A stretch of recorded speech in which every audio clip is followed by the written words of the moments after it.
for example. So by using that as a sample, we just want to shoot straight up from the bottom. So do 45 degrees. Now the X and A and DirectX coordinate system is positive X in the right direction, positive Y down. So the angles is a little bit reversed as well.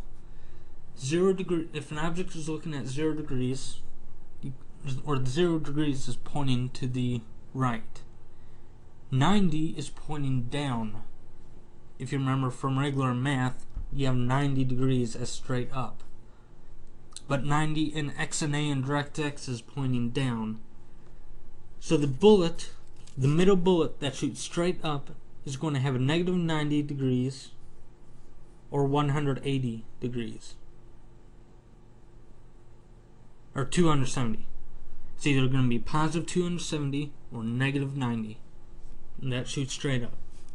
So you want to add 45 degrees to get to the right one, or you subtract 45 degrees to get to the left one.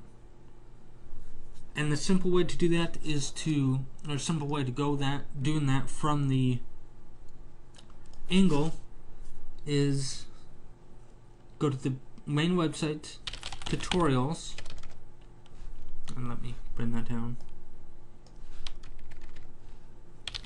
Tutorials, X and A. There is a vector tutorial,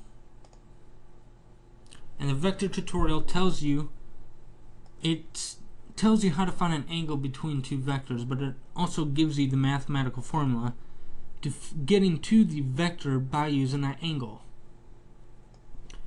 So the x, let's assume this vector v is velocity. So to get to the y component, you need to multiply the x component by tangent theta. Now that's assuming that you know the x component. So let's just assume all we know is the angle we want to perform it as, and the speed we want the bullet to go through. Now the speed is this, it's the norm of the vector. So that's the speed. Whenever you see the two bars and the v vector, that's the speed we're looking for. So the speed of our bullet times cosine of the angle. Now remember, the angle has to be in radians. So speed times cosine of the angle gives us the x component of velocity. Speed sine the angle gives us the y component of velocity. So that's all you have to do for these special bullets. And that does spread shots. And that was question 3. And one more question, since it'll take me about 2 minutes to talk about. Game art. I will not go into great detail on this until the space shooter video tutorials and the tower defense content portion. Those will dedicate themselves to the actual starting from absolute nothing, opening up Photoshop or your favorite image editor. I will use Photoshop, getting the sprites made, saving those, getting all your audio made, getting all your video made, and getting everything ready until the point where you start coding. That is the content portion of our complete games.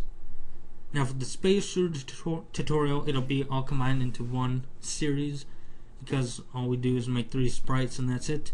For the tower defense series, it's going to be a lot more complicated, since we're going to have audio, video, music, 1,000 images, all that stuff. So I'm packaging all that up into a content series. And then the programming series starts off where you have all your content made and we just go into the coding. So if you are not comfortable doing game art on your own, wait for these videos to come out and I'll discuss how to create a simple few sprites and show you some cool stuff that way. Alright, so that's it for this podcast. It was a pretty long podcast due to a lot of the questions. Prizes, Advanced Technique Series, complaints, and questions. Now for the questions, if you have any Photoshop questions, please feel free to ask them. I would like to do more Photoshop stuff. You are welcome to ask them in any way you want. Email, YouTube, comment on the main website, PM me on the forums, add a post on the forums. Any way you can get a hold of me, do so. And prizes, if you have any questions on that. If you have any questions on anything I talked about, just do those same ways of getting in to contact me. Otherwise, I hope to see you during Thanksgiving break for the Space Shooter tutorials. And then we'll go into the Tower Defense content series after that. See you next time.